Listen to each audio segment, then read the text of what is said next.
Olá, alunos! Espero que vocês estejam bem. Então, como eu falei, nós estamos fazendo a revisão e hoje a nossa revisão é sobre sujeito e predicado.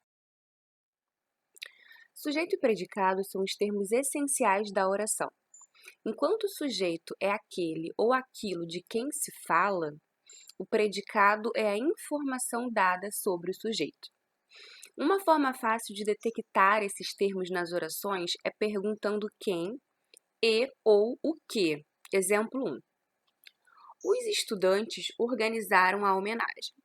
Quem organizou a homenagem? Os estudantes. Logo, esse é o sujeito da oração. O que foi feito? O que eles fizeram? Eles organizaram a homenagem. Logo, esse é o predicado da oração. Isso é o que se fala sobre o sujeito. Exemplo 2. O discurso foi modificado. O que? Algo foi modificado.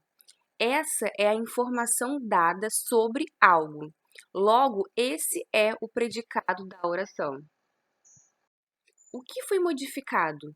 O discurso. É do discurso de que se fala. Logo, esse é o sujeito da oração. Então, o discurso foi modificado. Algo foi modificado. O que foi modificado? O discurso. Então, o discurso é o sujeito. E o que se fala sobre ele? Que ele foi modificado. Então, foi modificado é o nosso predicado. Ordem do sujeito na oração. Também falamos sobre isso bem no comecinho. A ordem do sujeito na oração nem sempre é a mesma. Ou seja, embora o sujeito apareça geralmente no início da oração, isso não é obrigatório, tá bom? Existe uma mobilidade. Ou seja, o sujeito pode aparecer em outro lugar também. Podendo ocorrer de três maneiras. A forma direta, que é a forma comum, quando o sujeito vem antes do predicado. Exemplo, os formandos e os professores empenhados organizaram a festa. E aí, cadê o sujeito? Quem organizou a festa? Os formandos e os professores empenhados, né? Então, os formandos e os professores, sujeito. Qual que é a ordem inversa? Quando o sujeito vem depois do predicado. Organizaram a festa os formandos e os professores empenhados. Quem organizou? Os formandos e os professores empenhados. Sujeito. Cadê o predicado? Organizaram a festa.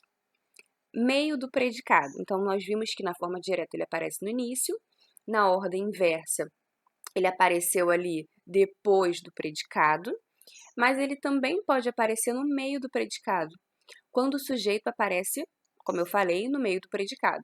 Empenhados, os formandos e os professores organizaram a festa.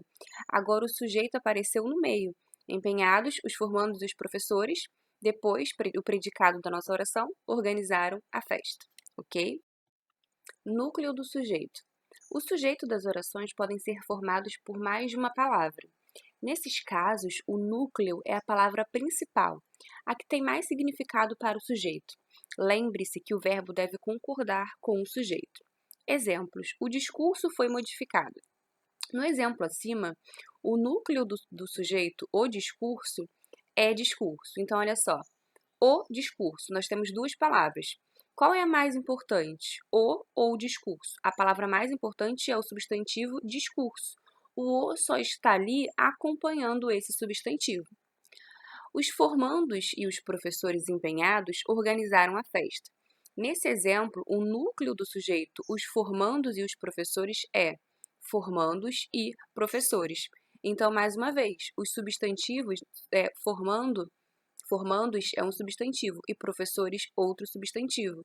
Então, os artigos só estão ali acompanhando esses substantivos. As palavras mais importantes são formandos e professores. No caso, sem o e, né? O e só está ali para ligar. As palavras mais importantes, formandos, professores. Tipos de sujeito. Sujeito simples tem apenas um núcleo. Exemplo, o paciente foi atendido. Então, o núcleo, paciente. Se o sujeito simples tem um núcleo, o sujeito composto tem mais do que um núcleo. Exemplo, mousses e brownies, acho que é assim que se pronuncia, são os meus doces preferidos. Então, temos dois núcleos. Sujeito oculto, quando é identificado pela desinência verbal. mas ele não está expresso, não está escrito. Exemplo, andamos a tarde toda, né? Então, pela desinência verbal, nós sabemos que se trata da primeira pessoa do plural. Sujeito indeterminado. O sujeito oculto, embora ele não apareça escrito, nós conseguimos identificar sobre quem se trata. Agora, quando temos o sujeito indeterminado, nós não sabemos quem é esse sujeito. Exemplo, opinam sobre tudo. Quem opina sobre tudo? Alguém que você não sabe. Sujeito inexistente. Exemplo, amanheceu. Como amanheceu expressa um fenômeno da natureza, não tem sujeito. Existem outras regras, mas aqui nós estamos recapitulando mais rapidamente. Se vocês tiverem alguma dúvida, vocês podem mandar, tá bom? Porque vocês não tiveram tantos problemas com a parte de sujeito. Por fim, tipos de predicado. Os predicados podem ser verbal, nominal ou verbo nominal. Verbal é aquele que tem como núcleo um verbo. Exemplo, terminei mais cedo. Sujeito, eu, primeira pessoa do singular. E aí temos ali o nosso verbo terminar, que é um verbo de ação. Se o sujeito é a primeira pessoa do singular, eu, todo o resto é o nosso predicado, né? Terminei mais cedo. A palavra mais importante é o nosso verbo terminar, que é um verbo que expressa ação. Depois, predicado nominal. É aquele que tem como núcleo um nome. Então, se no predicado verbal o núcleo é o nosso verbo, no predicado nominal o núcleo vai ser um nome. Então, o patrão foi atencioso. Cadê o sujeito? O patrão. Então, se o patrão é o sujeito, o resto foi atencioso é o nosso predicado. Qual é a palavra mais importante? O nome. Que nome? Atencioso. Então, no predicado nominal, nós temos um verbo de ligação, que aí é foi, e o nosso nome, que é atencioso, é uma característica.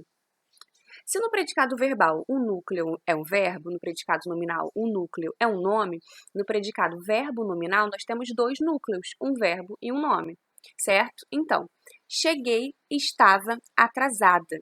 Então aqui, olha só, cadê o sujeito? Eu, sujeito oculto, certo? Sujeito oculto. Então, cheguei e estava atrasada. Nós temos um verbo que é chegar, certo? E uma característica que é atrasada. Então, nós temos dois núcleos, o verbo e o nome. Ok, gente? Bons estudos.